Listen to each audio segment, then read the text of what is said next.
Strokes of colors on a canvas, painting a picture of heaven. It's a beauty that I cannot capture, so I resort to words to describe a scene that I can only imagine to be so beautiful. Welcome to the second episode of Kala Cassette, a podcast that brings to you new and fresh voices of art and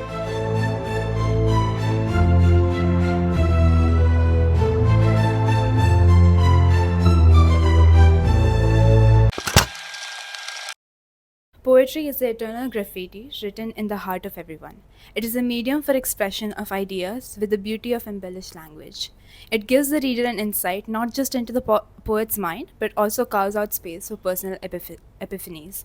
Today, we are joined by one such person who possesses all these skills. We warmly welcome Diti Desai. Thank you so much for having me. Thank you so Dite is a self published poet. She has published two of her books.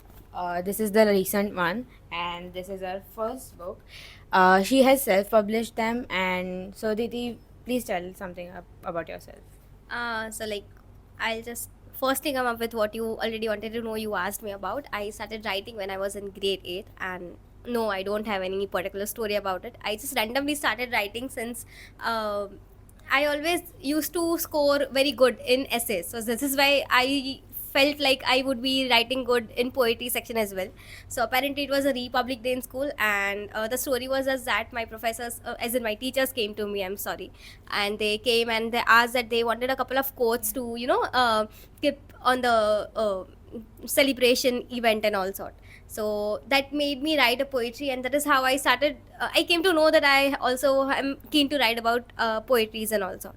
So this is a very small story. I don't have a particular stories which normally artists do have. I randomly started writing, and then I realized that I was enjoying it, and apparently I realized that I was more expressive when it comes to poetries and stanzas rather than essays. So that is where I found my space in this section. All right.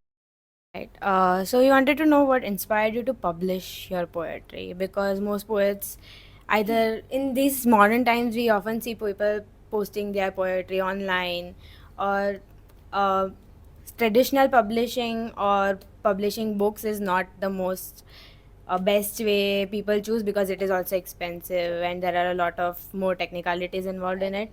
So what inspired you to take that huge step, and how was the process of it?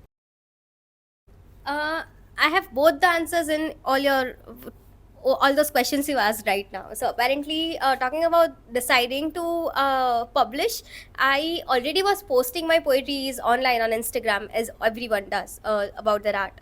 So I did that, and I really used to get a lot of good responses. People used to DM me about writing. I also started getting the request that they would pay me to write a couple of love letters for their girlfriends. So that is how I realized that people really like to have the written content even in these days, when it's very easy to just draft something or copy paste something out of Pinterest and send it to their beloved ones. But then I realized that there is something I can even have my breads out of it. And coming to why did I decide to publish? I've always been a person who likes physical books. I was gifted Kindle by my dad on my birthday when I was in schools, but I have still not used till the date. It's just kept in my cupboard, and still I am attached with the old school thing about books. And I like to flip the pages and have the curiosity of what comes next in the books, and rather not sliding through it. So maybe both the things worked for me. Yeah, so when you were writing and you were thinking of publishing, so did it help you in any way to get more confident with your writing and the response that you got? How was it? It was interlinked. So as I already said, people were already liking my content online, and hence that made me more dedicated to publish my book offline. And already, people do talk that there's a shift from physical copies of books to online, but I do not feel so, because yeah, the books do get sold. Yeah, we are all such people. I mean, I know both of you enough that we all are those people who really rush to get the books.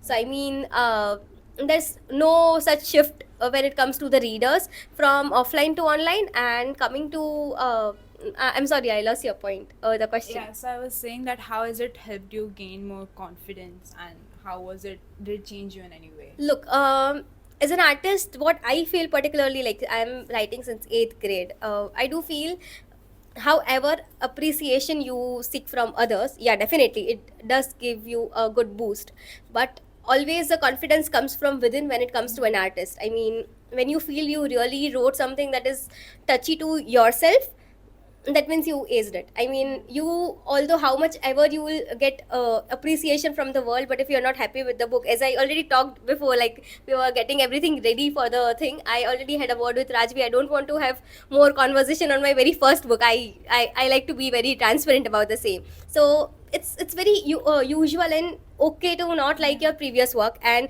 be more confident with something updated. So I mean, I keep on writing, I keep on changing. I sometimes don't like my own work, but then I really appreciate a couple of things which people feel very kind. And I've, so like, you know, the, yeah, about something, if I talk about confidence, when the people shifting to 20s right now, and when they mail us, I do have a lot of mails, I do have a lot of inboxes in my DMs about a couple of my poetries. They are helping right now to people to recover from the shift in their from 19 to 20s. So when, you know, such DMs, when they reach out to me and talk about how, what are they feeling and how that is helping them to recover the shift, I, maybe that keeps me pushing. I mean, I do have a writer's block right now, but maybe this interview and all sort is gonna help me to, you know, push me through into the same self again. Yeah. Yeah, but I also think that what you said about the first book and the second book, it happens because what you wrote, you eventually grow when you're getting more used to I it. agree, I agree. And that's why you think that you could have done better on the older pieces Completely of work. true. And it's also, I personally, I felt this for my work. It's that I do post online, but when it comes to committing to a book, I cannot do it because it's like a lot of work, and I don't always, I'm not regular with my writing, so it's like whenever I feel like I want to post, I post it. But I think that's another level of commitment that you require for I do I for agree. post. So like coming to my writing pattern, even I am sort such way where I write when I really do feel like writing. But if I push myself to write, sit down and write like 10 poetries a day, that doesn't work. I won't be very true to myself. I won't be really, you know, particular to what I really wanted to get an outcome about. But coming to this. I do feel you can always take your time. I mean, I never put a deadline to myself that I'm supposed to complete a book in like 365 days. Definitely, I do not become sleepless that I've not written like 5 pages today and I cannot go to sleep. I don't make such habits where I definitely do have to write or journal about. I try to journal every day in order to have a couple of poetries or rhymings, keep on stanzas, keep on building up, in order to stay in that zone, to not just work out, because any art, if you do not, you know, particularly follow, you do rush out of it very easily. So I try to do that. I try to practice writing every day, but I definitely make sure I do not force myself to write a poetry, particularly per se, to get into something forcefully, get an art forcefully out into the world, because I do not think as an artist I'm making justice to my readers. So yeah, I do keep a commitment that at least I should be finishing, or writing what I'm feeling right now. For example, that it's very common with me that if I'm having a conversation right now, or if I'm on a dinner with my family, but if I do have a thought, I'll just rush into my room or take a corner which is peaceful and write it down. I make sure that I don't lose my thought in between. People do call me less on socializing because of that, because I often don't try to meet people when I am into my thoughts, because I really feel that if I lose that track, I lose my words. So I try to do that. But definitely, so that is what my commitment, if I say, towards my book stays all about. But I definitely do not force myself to write poetries every day, else it won't make justice to the art. And when it comes to that thought getting lost, that sometimes happens when I'm getting ready and my mom calls me. I'm like, shush, I'm writing. That Wait, I'm panics typing on my you phone. if someone calls you in between. I agree. It does happen. True. So I wanted to ask you about the technicalities of self-publishing. So we know that self-publishing is much newer and it is a very difficult job because the writer's job is mostly to write. once you give the content, you leave it up to the publisher. You'll design, they'll put it into marketing and everything. So I wanted to know how difficult or what challenges you faced, what the whole process of self publishing was it much difficult than traditional publishing? Would you prefer it? Would you prefer it for people who are thinking about publishing or are new to this industry of poetry? So like I'll give you a detailed answer about it. The process of self-publishing and a traditional publishing is still, it goes hand in hand. It's not much diverse as people do think. So there's a misconception about self-publishing that you just need to hand over the money and things are done. It doesn't work that way. It's still in self-publishing, you still have to submit a manuscript. Once the publishers agree and they like your manuscript, then and then only you can go ahead. So there's a big myth about self-publishing that it's just a cakewalk. You throw money on their face and they'll get it done. It's not, it doesn't work that way at all.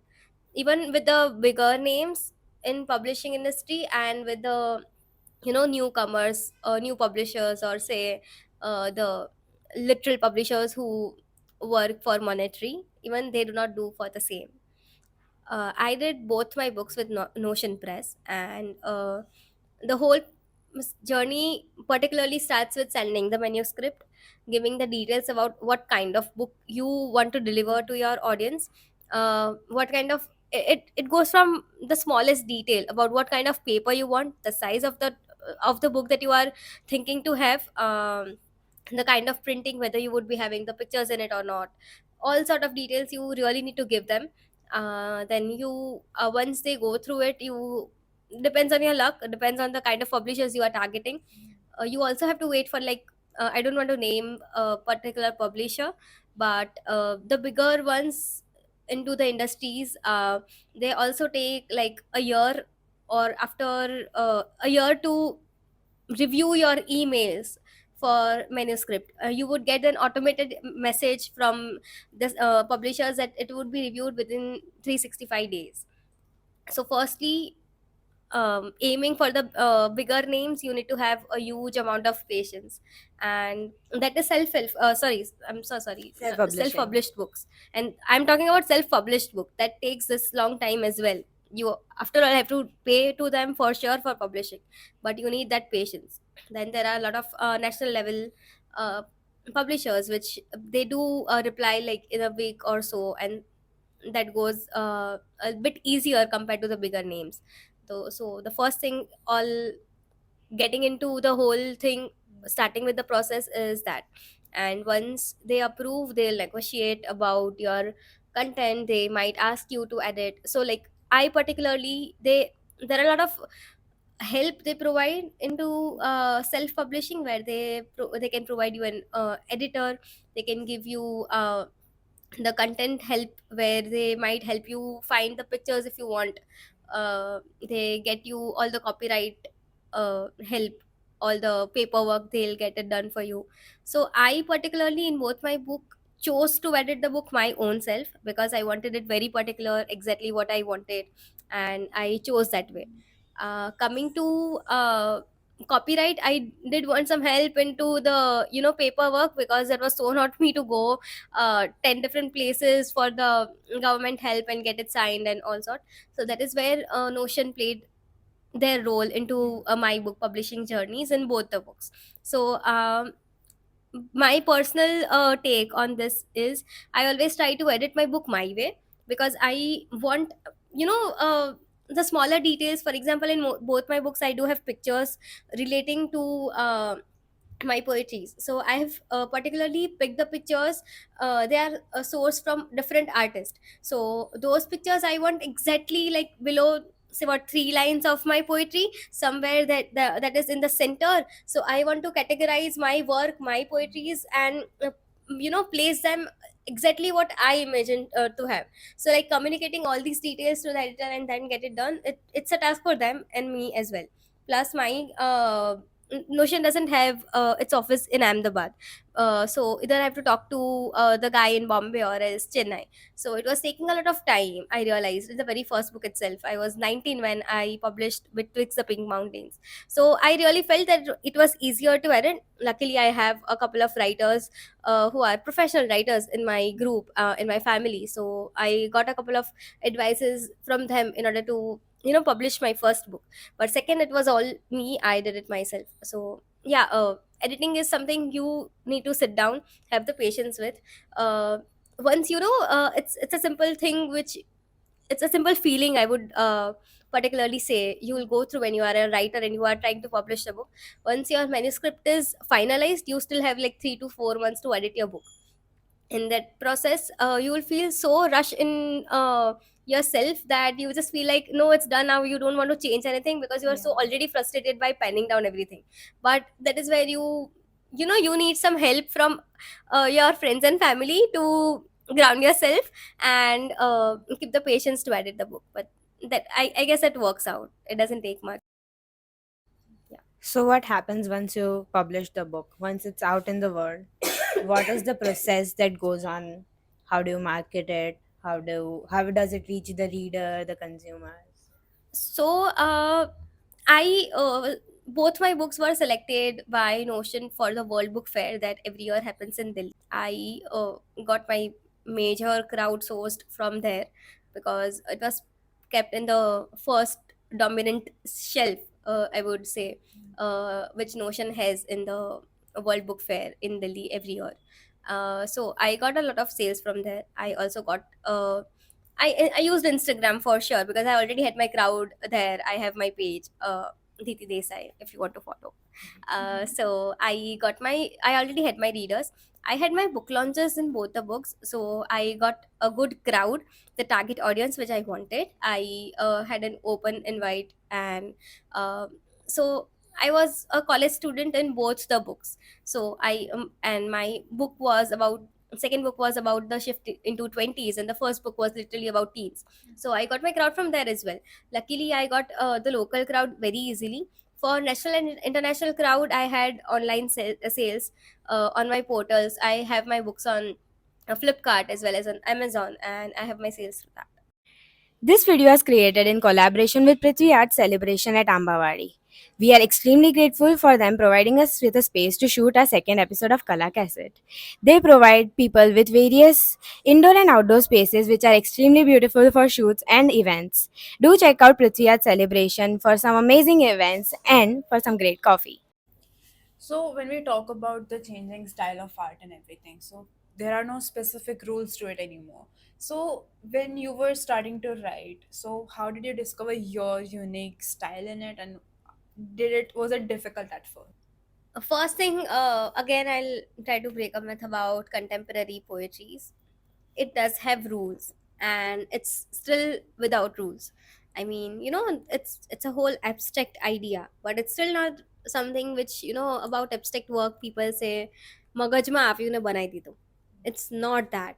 When you especially are trying to not have rules into a particular thing, you always need to be very specific about delivering your ideas 100% perfectly, which can be gulped by your audience easily. So it has a lot of rules, lot of unsaid rules, if I specify. It needs to be very precise to be easily gulped and adapted by your audience. At the same time, you are the only freedom, as in, if I particularly say, in contemporary work which I write, is that you do not have the basic poetry rules about a particular uh, stanzas or a particular lines or the rhyming formulas that normally poetries have, and they conduct through it.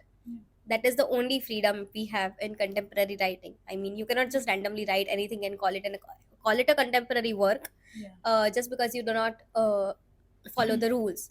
So it's actually more difficult, if I say, but again, it's a whole subjective question. So when did you realize that yeah, the way I'm writing right now is the thing that fits me the best, I'm most comfortable with?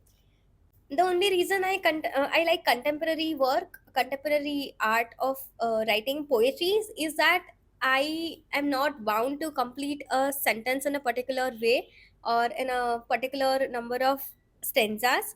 I have my freedom to choose my length. I have my freedom to choose my pattern of writing and my pattern of rhyming. And also, if I really want to rhyme it or not. That is the freedom I enjoy, and I want to take it in order to deliver the context I'm trying to portray in my poetry and contribute into the literary work. So you previously talked about your writer's block. So tell us more about how you deal with it, what it feels like to have a writer's block, because I do sometimes deal with it myself.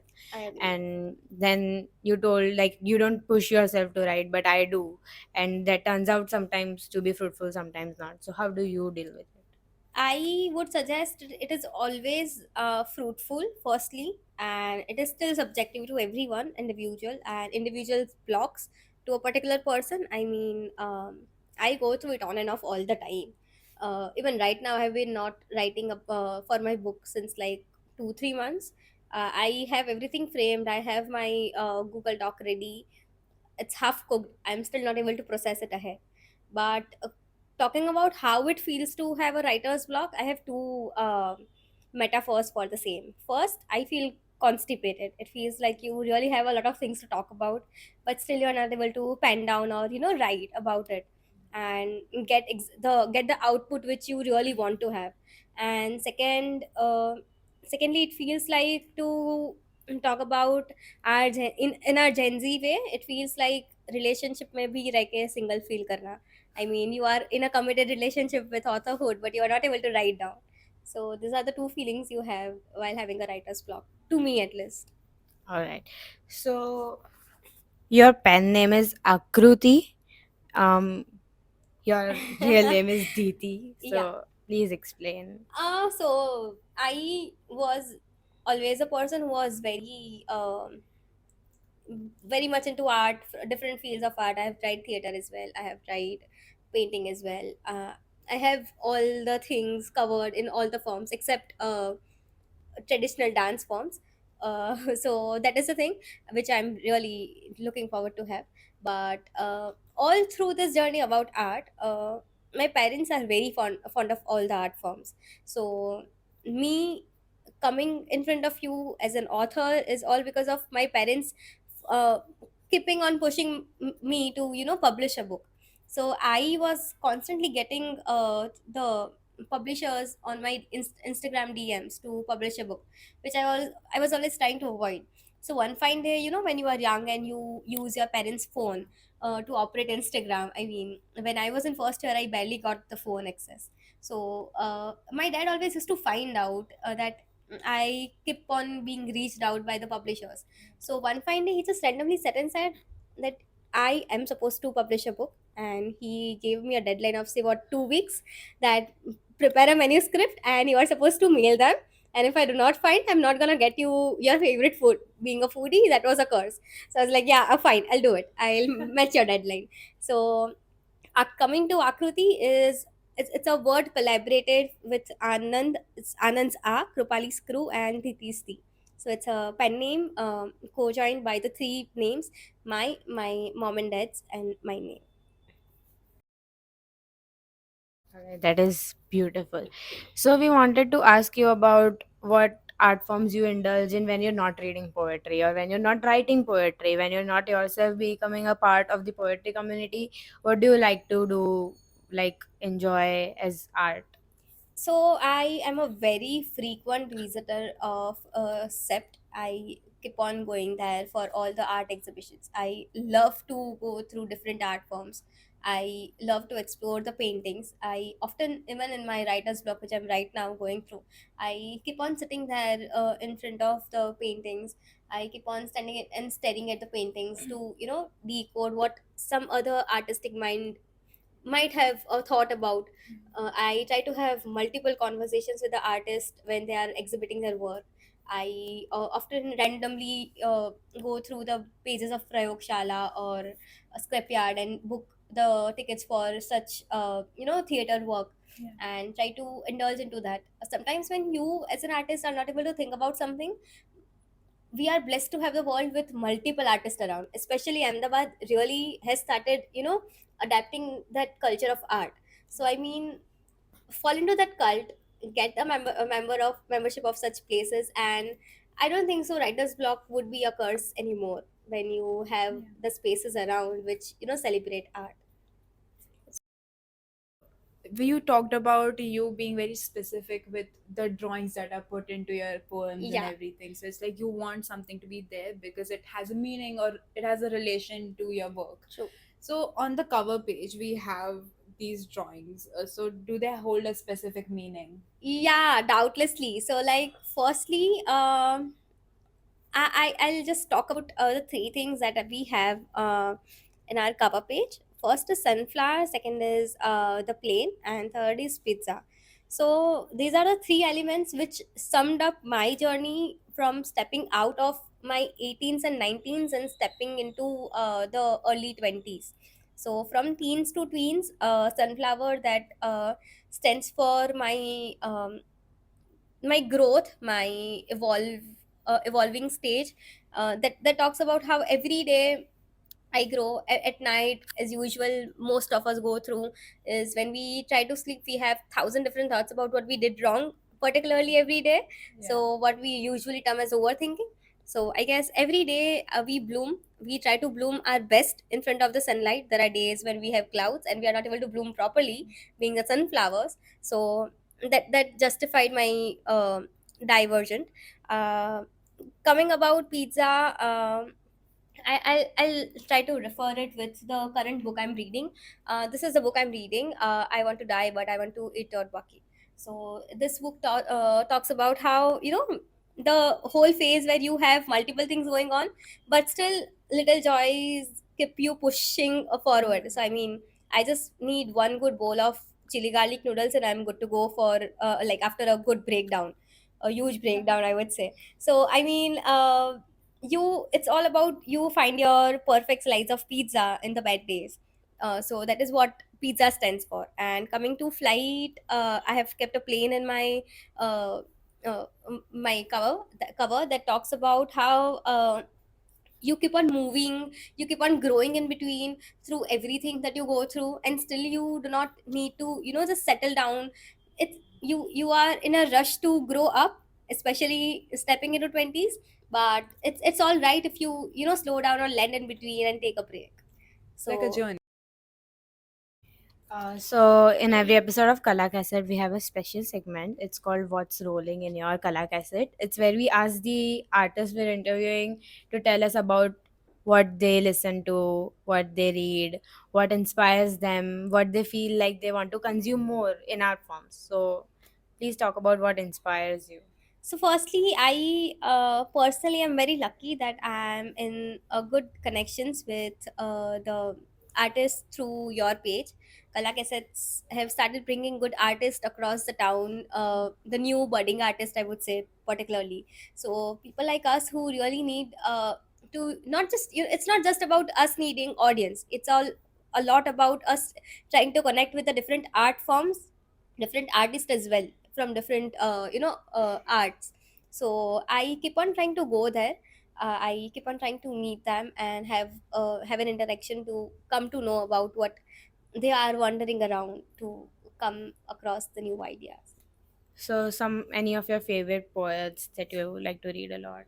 Currently, I don't have a particular poet from Ahmedabad, but yeah, I love the work of Leah Kumawat. He is an artist. He paints, and just search it on Instagram, Leah Kumawat, and you will come across what I'm talking about, because I have zero words being a poet itself to describe what kind of magnificent strokes he comes out with.